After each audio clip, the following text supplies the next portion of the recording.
53 years ago this month, Israel forcibly and violently expelled more than 300,000 Palestinians from their homes, around half of whom were already displaced in 1948, facing displacement not once, but twice. Refugees becoming refugees once again in less than 20 years.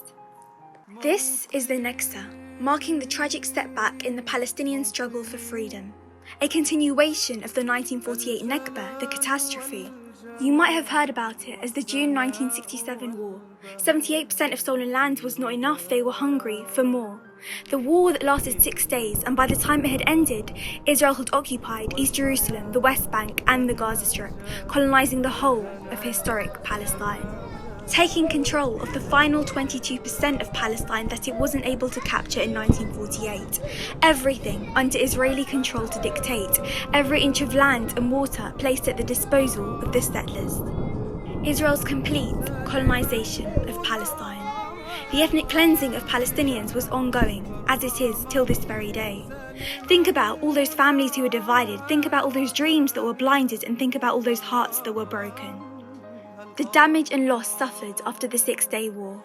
95% of Palestinians fled to Jordan and some to Lebanon and Syria. About 1 million remained, and in 6 days, Israel had brought more than 1 million Palestinians under its direct control. By the end of 1967, the Palestinian population outside its homeland had more than doubled. Nearly half of all Palestinians were now living in exile. Erasing Palestine and writing the Palestinian people out of the history of their homeland has always been a strategic endeavour for them. Renaming Palestinian places, destroying Palestinian heritage sites and villages, claiming Palestinian culture, speeding up the annexation of Palestinian land, expanding illegal settlements and Israeli-only roads, and marginalising the Arabic language has now continued for over half a century. So there was no end to the 1948 catastrophe, but there was the Naksa, the setback and the continuation. The continuation of apartheid, the continuation of home demolitions, the continuation of land confiscations, the continuation of illegal settlements, the continuation of war crimes, detentions, restrictions, unlawful killings, and still no accountability. Over 50 laws and discriminatory policies that disadvantage Palestinians, and still no accountability, violations upon violations upon violations of international human rights law, and still no accountability. Catastrophes, setbacks, and everyday resistance.